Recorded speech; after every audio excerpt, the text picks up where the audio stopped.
Hello and welcome to Control Delete Tutorials. Today we're going to be looking at creating a very simple 3-point light setup and a 360 render.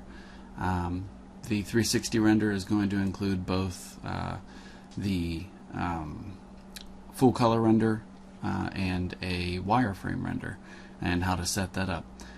So this is a model that I've downloaded from Digital Tutors. It's just called the New Woman model. You can look for it there, and I put some clothes on her because she does come naked, so totally not doing this for views or anything like that. No, I would not do that at all. So first thing we're going to start up with is doing the lighting, and for the light setup I'm going to just go with the basic standard lights and the scan line renderer. So it's going to be kind of a very simple setup. The lighting is going to go something like this. We're going to start with a target direct light, and the direct light is what would, based on the shadows, closely resemble your typical sunlight. You know, a very distant light without any sort of distorted shadows. So I'm going to go into my top view. And actually, the first thing before I do that is I'm just going to set up my camera. So I'll just go into the front view. I'm going to create my camera, and I will center it to my scene. And I typically like to make my cameras about eye level to the model, and then I'll just rotate the angle down. I'm going to go into my render setup here, and I'm just going to set up my render to just do 720 by 486. Okay, and I'm going to make sure my little platform here is centered to the scene. That's good. And my camera is also centered. Good. I'm going to my top view. I'm going to pull this back, and then I'll go into my left view. I'm going to rotate this down. Now the idea is I want to be able to see all of my model here and the ground. So I'm going to pull this back to where I can see my viewing angle here for the camera. I was able to get a little bit above and below my character. I'm going to hit C to go into camera view. Now right now this isn't what the what would render. If I hit the render button, we see that it's quite a bit zoomed out. So I'm going to go to camera. I'm just going to click on this, and I'm going to say show save frames, or Shift F, and that will show my entire character. And then I'll just use dolly camera to zoom this in a little bit, just so I only have a little bit of headroom and room for my stand that they're on. Now that that's done, I'm going to set my camera's pivot point to be centered to my character. So I'm going to go to Hierarchy, Effect Pivot Point Only, Align to World, and I'm going to set it to 0 and 0 here. I'm not going to set it to 0 on the Z because that's not really going to be important for what we're doing. Alright, so now that that's been centered, I'm going to go down to Time Configuration and set my end time here to 300 frames. So you can see that changed to 300. I'm going to turn on Auto for Animate, or you can press the N key. I'm going to go to Rotate. I'm going to drag my time slider down to 300, and whoops, I'm going to turn on Angle Snap Toggle just to make sure that my rotation can easily be set to 360. And I'm just going to drag this one keyframe over to the right one frame, because I don't want my beginning frame and my end frame to be the exact same frame. Okay, now right now if I hit play, the camera actually starts slow, and then it picks up some speed, and then as it gets close to the end again, it's going to start slowing down.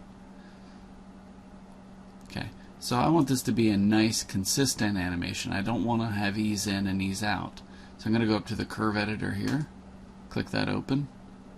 Let's open this up, and I'm going to select all of my keys with a window selection, and I'm going to press Set Tangents to Linear, and that'll make them nice and straight. And now whenever I play the animation, it's going to play at a consistent speed, so that way it doesn't speed up or slow down. So we'll see as this camera gets close to the end of the animation, it's going to stay at a consistent speed. Whoops. So I'll stop that. And if I hit C to go into my camera, I want to make sure that no part of my character ends up getting cut off. Okay, great. Alright. So the next part, I'm going to set up my lighting, and I'm going to set up just a very simple 3-point light setup, and I'm going to do that based on the position of my camera. So again, I'm going to start off with this target direct light, and I'm going to make it just a little bit over to the right. Now, you don't have to do right or left, it doesn't really matter, but the way I do this is I will typically do it so that my camera, my main light source and my camera are not in the same position. So I will click and drag, and I'll move my target here for my light towards the center of my scene. If I really want to, I can, right click on these spinners to set them to 0, and then I'll just move this kind of centering in on my character. I'm going to go to my camera now and select it rather than the target, and I'm going to just drag this above my character, kind of like that. Now if I come over to realistic and I click on this and I say lighting and shadows, and I use the scene lights. Okay, so it is actually using the scene lights for my scene, but in the case you're not seeing what I'm saying, it may default to your illuminate with your default lights. I have mine set up to scene lights, so if I click on my modifier panel and I go to shadows, I'll see where the shadows fall there. I'm going to hit C to go into camera, and I'm just going to see where the shadows are. So they're kind of off to the side here. And I can see what's happening here is my light is casting a pretty nice shadow on the character here. And I kind of like how it's doing that. I'm going to go ahead and change my shadow type to ray trace shadows, which is going to be a little bit nicer of a shadow. If I hit render here, we're going to see what this looks like. The shadows are nice and crisp. Not sure why my background here is that color. Normally it would be black by default. I must have been working on something earlier and just kind of left this in here. Typically I like to use a gradient in here, so if I open up my material editor, let's drag this down, I can create a gradient, and I can drag this node into my environment map and use that as an instance. And then whatever I have in here, if I double click here, I want to set my mapping type though to screen, so it's going to set itself to the render frame. And I'll change this, so I don't want to have this black where it is, so I might do something like swapping out the top and the bottom and the middle and the top here, so I'll get kind of a white area in the middle. So now whenever I render, we'll see that gradient showing up, and it's going to match up based on the screen. Okay, I don't really like black all the way at the bottom there. It's pretty dark, so whoops. So I'll just change that.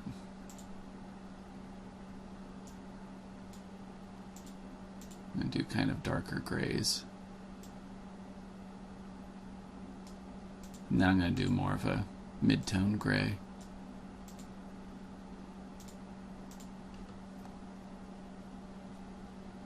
And that way my character kind of stands out against the background a little bit.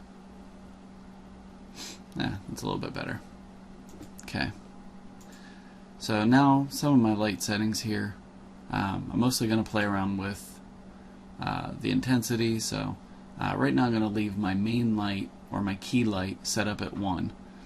I'm going to go down to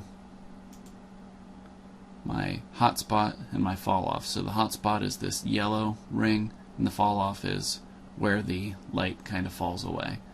If I make my hotspot here smaller, you can see my fall off just kind of changes where the light is hitting here.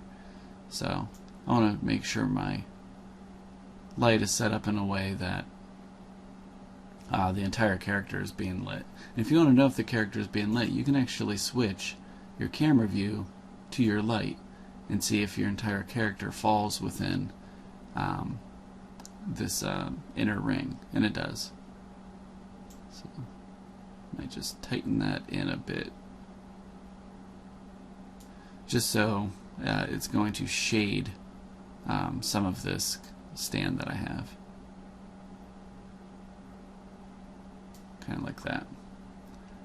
Alright, so that's my key light. So the next light I'm going to use is going to be the fill light. Now the fill light's job is to make it so this shadow that I have on the side that's really dark, if we look at the render frame here, it's completely black. So I don't want to have that kind of going on.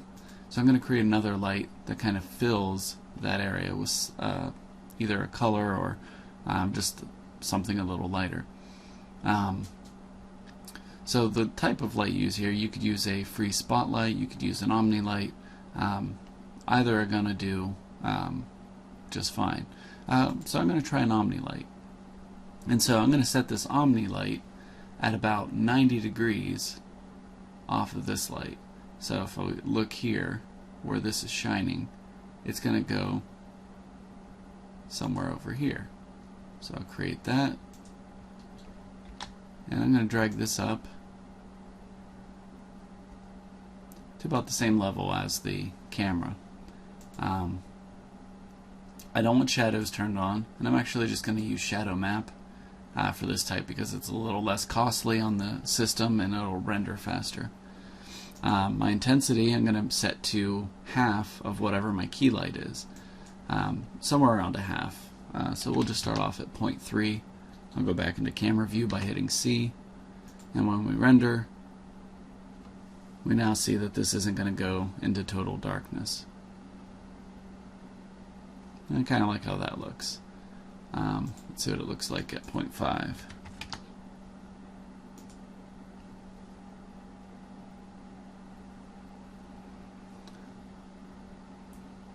That's pretty nice. Let's see here.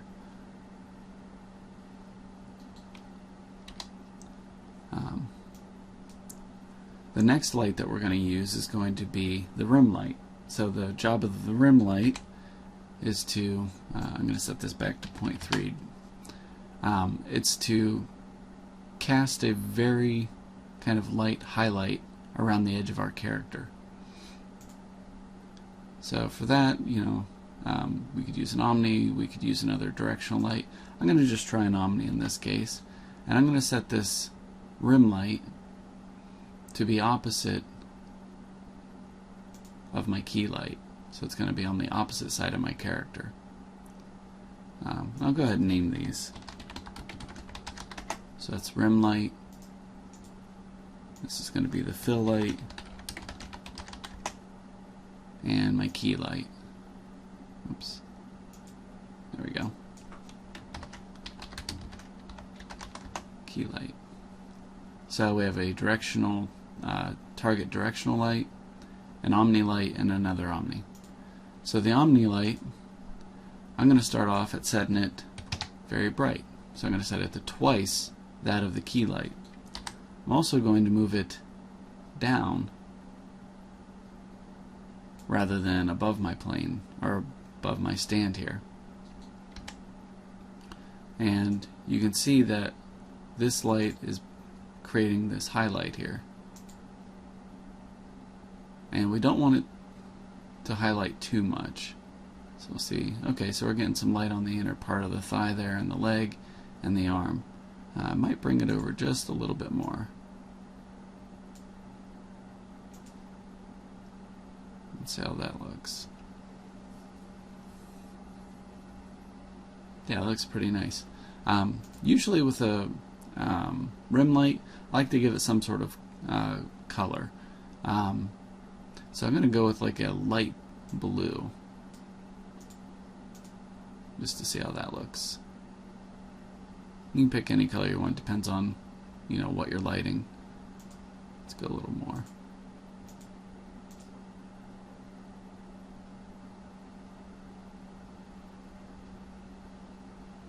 There you go. Okay. Now if you want to get some other shadows kind of going on, there is the Skylight, and the Skylight's very nice. It does take a little longer to render, and I'm going to add it to my scene and just kind of show you what it's going to end up doing. So if we look at our previous render, I'm just going to make a clone of this render. And right now I don't have any shadows turned on, so this might get things blown out a little bit. It's kind of a neat look. It is getting a bit washed out. So what I'm going to do is I'm going to turn some of my lights down a little. So I'm going to take my key light here. I'm going to drop it down to like 0.8. And I'm going to take my Skylight, instead of it being 1, I'm going to do it at 0.8 as well. And this time I'm going to turn on cast shadows. So let's look at my previous render. I'll clone that. And I'll render again, and we'll see what this looks like. So it's going to take a little bit longer to render. Alright, so let's look at that in comparison with that. Not too bad. Not as washed out. And looks pretty nice. I think so anyway. Alright. So the Skylight, again, it's something that's going to add to your render time, but it does make a lot of nice, really soft shadows, or kind of an ambient occlusion sort of look to this. So right now if I was to render this, you know, this is going to be alright, but once we get around to the back of here, it's going to be pretty bright. So what I'm going to do is link all of the lights except for the Skylight. This light can be anywhere in your scene, so it doesn't matter. But I'm going to link all the other lights to my camera. I'm going to parent them. So I can simply select these. I don't know why Max does this now, but I'm going to select. I'm trying to get the stuff not to disappear. Come on, Max. Alright, you know what? I'm going to turn on my Scene Explorer, which is like Max's answer to the outliner in Maya. And I'm just going to take all of these, I'm going to click and drag them under the camera. So that'll parent them to it. So now as this rotates around, my lights will follow, which will give me a really nice kind of look to this. So my lighting will stay consistent to my camera. So as far as my Skylight here, I'm going to turn off the shadows for a moment. Let's hit render here, see how long this takes. I should have done a clone just so I could see. Yeah, we're losing a lot of the shadows. A lot of the shadows that fall really close to the body, just so you can kind of see what this does. Okay, so I'll turn the shadows back on here.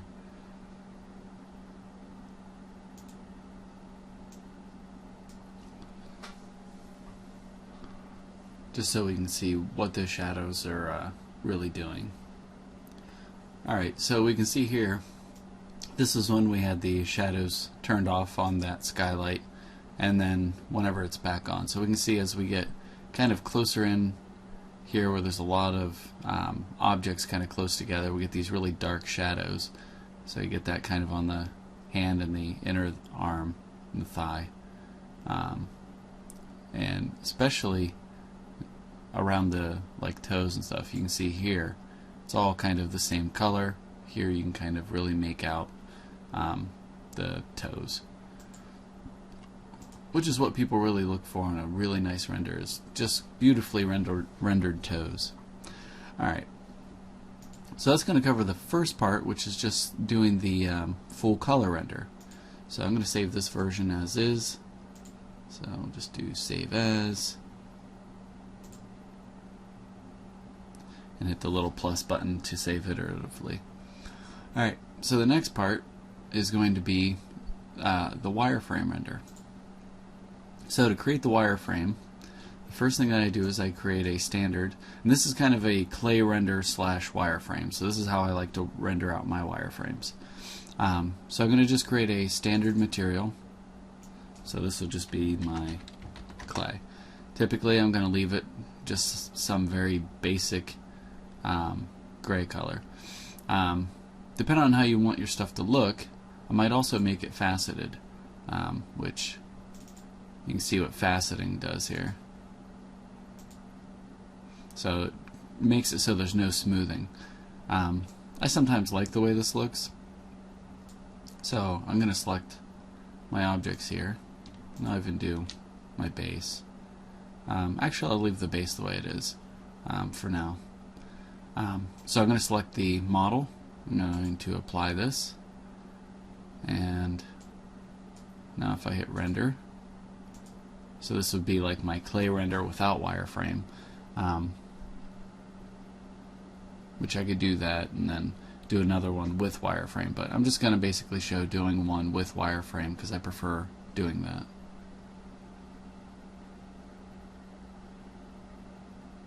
Especially if I'm going to turn on faceted. This model is pretty smooth in general, but I'm not going to let the whole thing render, but what it's doing is it's turning off any smoothing here. Now it looks kind of weird here, but where it's going to,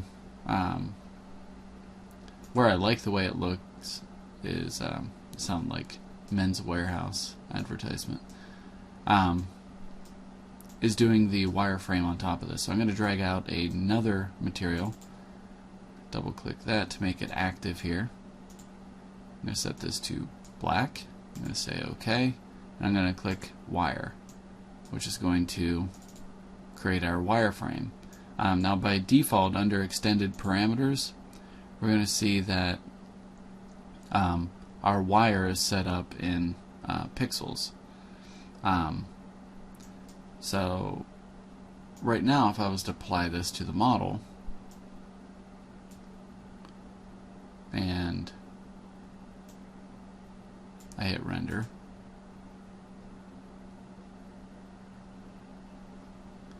this hair and a lot of the model is going to be kind of very black because it's very dense in those areas, and that doesn't really do too much for me as far as a wireframe is considered. Now one thing that I can do is I can take this and I can say, okay, maybe not do size 1, let's try 0.5. And if I try to render again, for a wireframe render I would usually, if I was going to do it this way, I would usually turn all my lighting off because it's not going to matter. Alright, so we can now see through here a little bit, but again, it's hard to make anything out.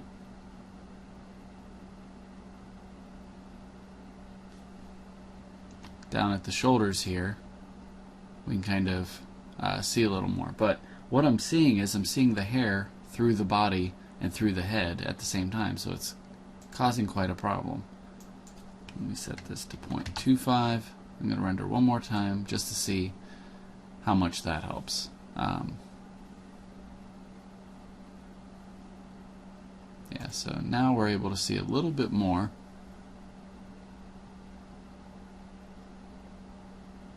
And again, this is only going to be like this big based on how big I'm rendering. And I'm going to wait till it gets down near the shoulder so we can see that wireframe a little bit better, and see if 0.25 is just not enough, it's not showing enough. Okay, so that's not too bad. We'll let it go down another section here. Alright, so we'll leave it at 0.25, we'll just do 0.3, just to round up. So I'm going to apply my standard material back onto the character. And what I'm going to do now is I'm going to select both my character and any objects that make up my character and the platform, and I'm going to right click and say clone. I'm going to make this as a copy. and say OK. And I'm going to leave this selected. I'm not going to click on anything else or deselect.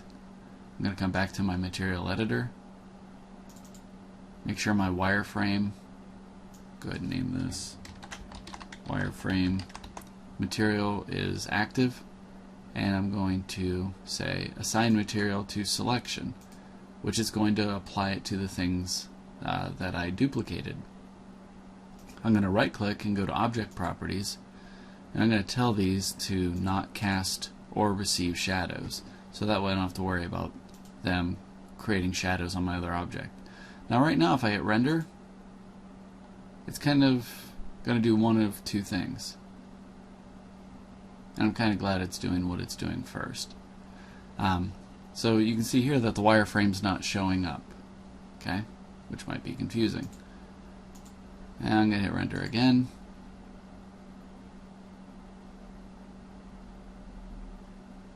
And again, we don't see it showing up.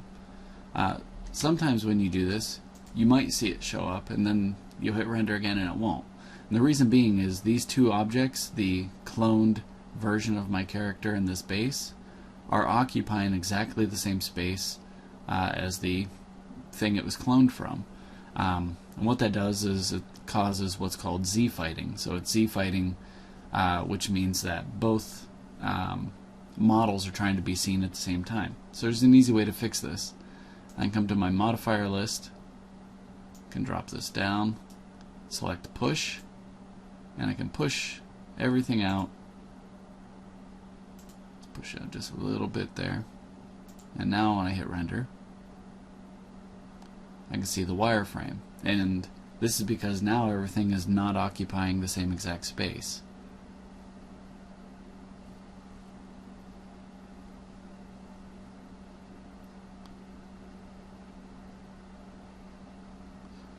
Just kind of let that render out.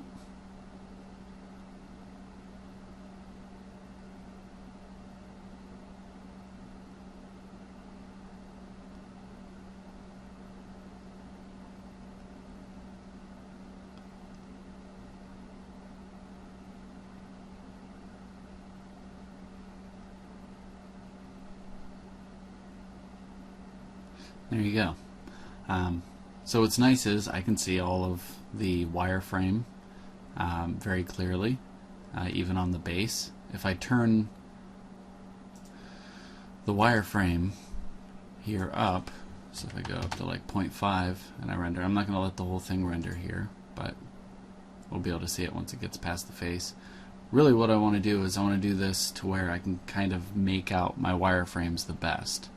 Now here you can see the face is getting very dark, so I don't want that to happen, so I'll go back to 0.3, which was fine. Something else I could do is if I select this and activate it, I could set my self-illumination up to like 50%, and so then whenever it renders, instead of getting a lot of shadow here from my lighting, it's only going to affect it about half as much.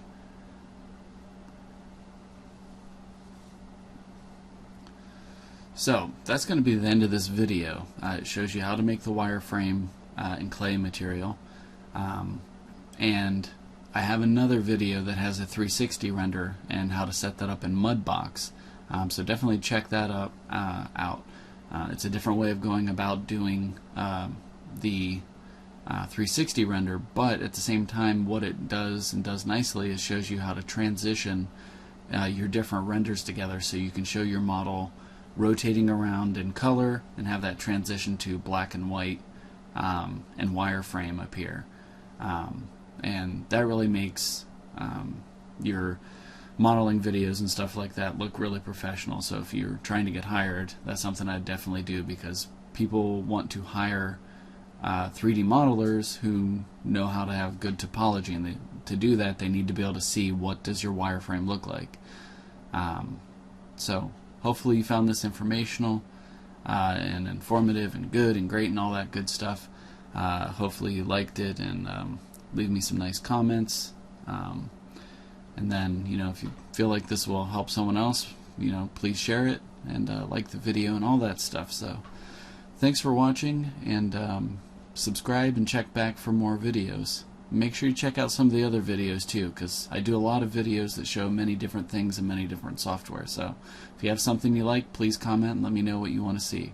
Take care.